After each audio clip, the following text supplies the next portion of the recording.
Assalamualaikum warahmatullahi wabarakatuh. Halo teman-teman semua, perkenalkan namaku Nur Fatma Rimbawati dari program studi ilmu keperawatan di Fakultas Kedokteran Universitas Lambung Mangkurat. Jadi di video kali ini aku akan sedikit menjelaskan tentang buku yang berjudul 400 Kesalahan Dalam Sholat Agar Sholat Kita Benar dan Berpahala. Nah, pas banget buat kalian yang ingin memperdalam agama Islam, terutama ingin memperbaiki sholatnya, kalian wajib banget baca buku ini.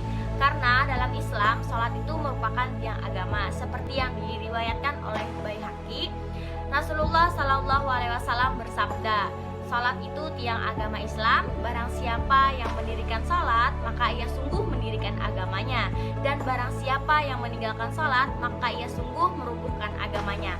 Nah, makin penasaran gak nih sama bukunya? Yuk mari kita bahas apa aja sih isi buku ini. Nah, jadi di dalam buku yang berjudul 400 Kesalahan Dalam Sholat yang ditulis oleh Mahmud Al-Misri ini bukan hanya membahas tentang kesalahan yang ada dalam sholat, tapi di buku ini juga membahas tentang kesalahan seputar buang hajat, kesalahan seputar berwudu, kesalahan seputar tempat sholat, bahkan kesalahan saat berpakaian saat sholat pun juga dibahas di dalam buku ini.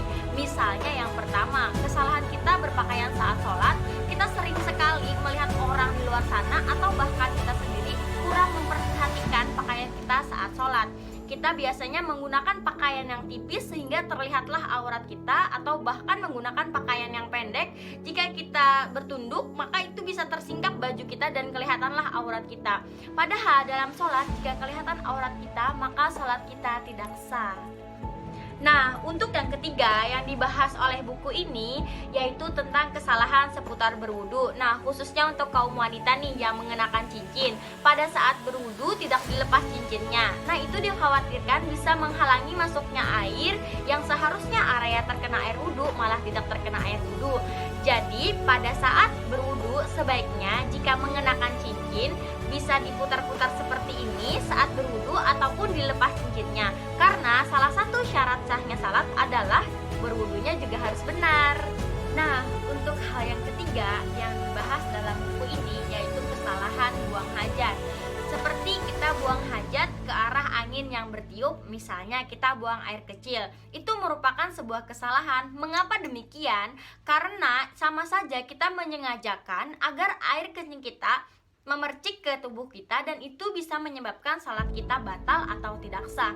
Jadi jika kalian ingin buang air kecil atau buang hajat, usahakanlah jangan ke arah angin yang bertiup, karena dikhawatirkan itu akan mengenai tubuh kita dan membuat salat kita tidak sah.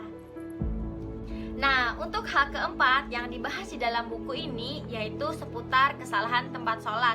Tempat sholat yang seperti apa sih yang salah di sini? Jadi, tempat sholat yang kurang diperkenankan yaitu tempat sholat yang penuh dengan gambar-gambar.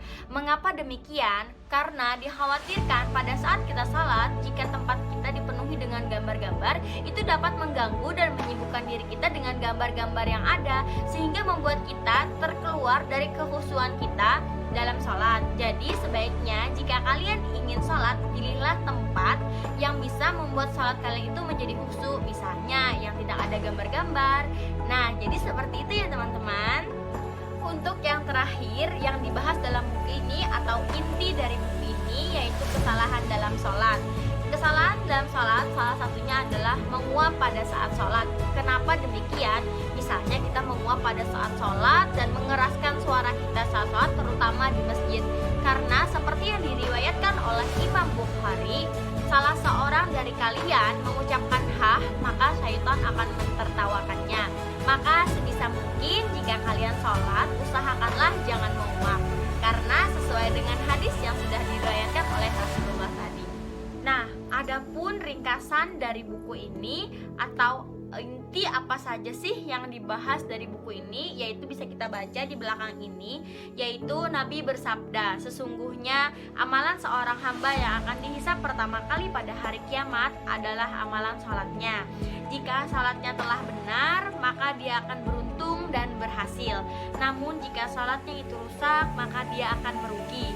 Dan jika amalan wajibnya masih ada yang kurang, maka Rabb Azza wa Jalla akan berkata, lihatlah apakah dia masih memiliki amalan sunnah.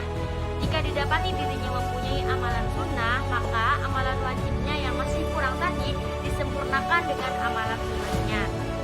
Kemudian semua amalannya disempurnakan pula dengan amalan sunnahnya tersebut. Diriwayatkan oleh Tirmizi dan An-Nasai dari Abu Hurairah Sahih Al-Jami. Nah, jadi pas banget kan buat kalian yang ingin memperbaiki sholat kalian dan ingin memperdalam agama Islam. Karena sholat itu merupakan tiang agama. Amalan-amalan kalian yang lain akan diterima jika sholat kalian juga sudah benar. Nah, mungkin itu saja yang dapat saya sampaikan. Salah hilap mohon maaf. Saya pamit undur diri. Semoga kita dapat bertemu